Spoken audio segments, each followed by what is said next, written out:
Hey, Pink Mooners! Something incredible happened today. The aesthetic family called me because a baby capybara wandered into their house. But don't think it behaved well. It caused chaos in every room. When I arrived, I found it lounging on the couch like it was the king of the house. Want to know what else it did? Stick around until the end of the video and subscribe to the channel. At first, the aesthetic family was thrilled to see it. You know they love animals. And they were excited to have someone from a capybara family nearby. But then, it took off running and started doing its business all over the place. It knocked all the clothes out of the teenager's closet, nibbled on the garden plants, and of course, you know how Dad aesthetic is with his plants. She almost had a heart attack.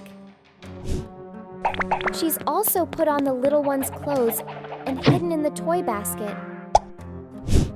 She's used the bathtub like it's her pool, soaking the whole bathroom with water. She won't stop stealing fruit from the kitchen, gobbling it all up and leaving just the peels. Well, that's better than letting her eat the curtains. And I would dare to say that the pets are scared of her. Ever since I arrived, she's been fluttering around and sleeping in every corner. Look, she even knocked the pillows off the parents' aesthetic bed to get comfy. She thinks she's at home. Oh, what a weird smell. Is that a rock? Oh no. It was one of her little balls. Yuck.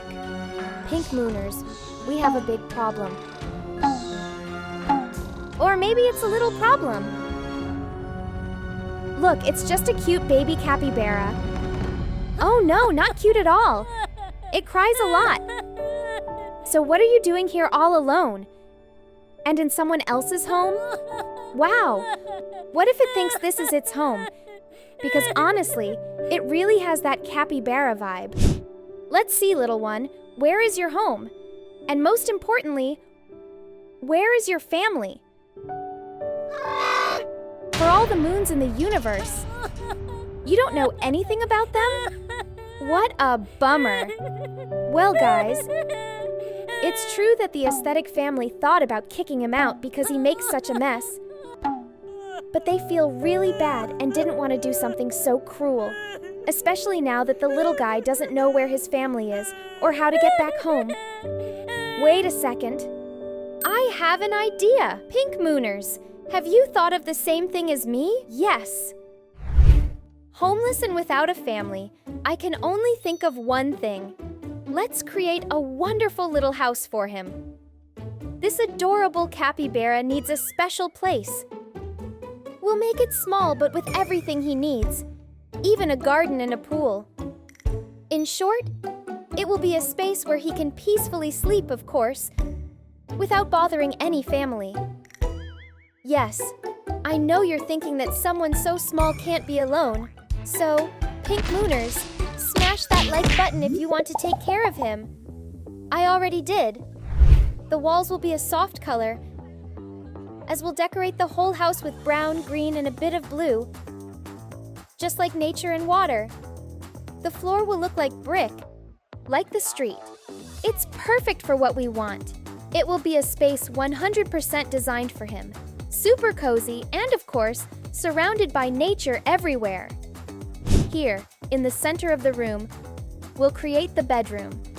As you know, capybaras love to lounge around, so we'll put a really comfy and cute little bed for him so he has no excuses to sleep anywhere else. He can sleep and rest like a true capybara king. Can you imagine sharing a bed with him? I would love that. And well, you'll see that some of these furniture pieces are like the ones the aesthetic family has. But like I said before, they're the style we need. And honestly, they look great, don't you think? Let's leave some clothes for him in the closet. On the top shelf, some onesies. And on the bottom, a few outfits with shirts and pants that are good for winter and summer.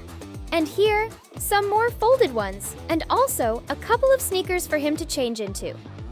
In this drawer, we'll put socks. I'm totally in love with these bear ones. And in this other one, diapers. even though it seems he doesn't use them. We'll use the little table to leave a couple of pretty blankets. All set. What do you think? Here, in this corner next to the terrace door, will be the living room. Or for the capybaras, the relaxation area. Although I'm sure none of you could resist taking a little nap on this super cushy, soft, and fluffy sofa. Honestly, I'm feeling so sleepy just thinking about it. But no sleeping yet. We still have a lot of work ahead to help the little one. You may have noticed, but besides the plants, there will be super soft rugs all over the house. But thinking about it, I'm not sure if that's a good idea. I hope he doesn't decide to nap on the rugs when there are better spots for that.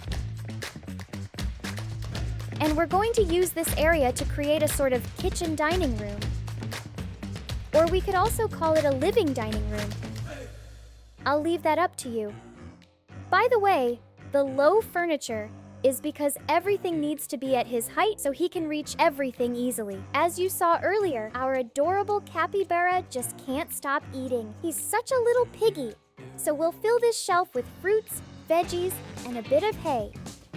Oh, and a couple of bottles are important too since he's still little. By the way, did you know that watermelon and carrots are his favorite foods? I just found out. So, Pink Mooners, what do you think? I think it's turning out amazing. Do you think our little one will like it? Let's hope so. But I'm pretty sure this part of the house will be their favorite. In the entrance, we'll create a play area with low shelves and lots of drawers, plus a trunk and several baskets of different sizes and shapes. That way, we can store all the toys, stuffed animals, books, you know, anything that can keep our little buddy entertained. Fun fact, did you know these animals are the largest rodents in the world? Yep, they're like giant guinea pigs. Has any one of you ever seen one? I actually haven't, but I would love to. Share your experiences with me. It seems like this area is a bit more cluttered. But I mean, what playroom isn't? I see it's too tidy now. Let's wrap this up with a fun ball pit and a little swing. Fun guaranteed. And now, let's head all the way to the end of the house, to the terrace. We can call it the bath pool water zone because it's all of those. Capybaras can't live without water, so having a pool is super important. Here they can swim, cool off, and of course take a shower. They love water in any form. To make it happen, we've added a sand base and lots of greenery.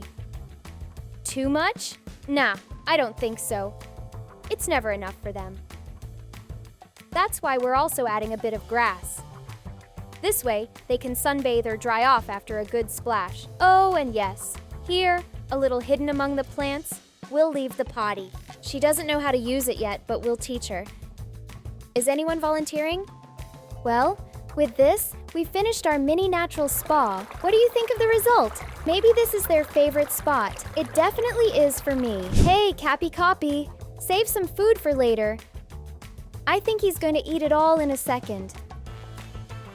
All right, Pink Mooners, we've got the perfect home for our little buddy.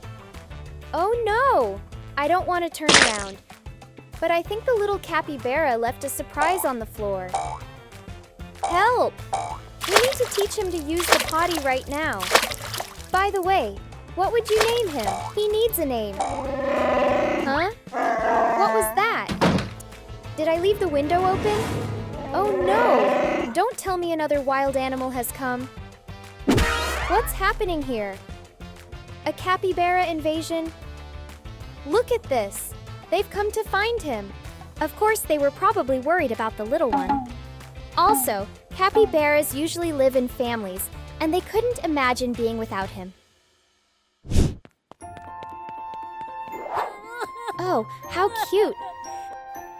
Finally, the whole capybara family is together again. Now they'll return home more united than ever. And those faces? What? Are you asking me to decorate your whole house in my city? Wow, I really didn't see that coming. What do you say, Pink Mooners? Should we take on the challenge? Should we help the Capybara family set up their home? Drop a brown heart if you want me to do it. And don't forget to subscribe to the channel so you don't miss the episode about the Capybara family's house. Bye!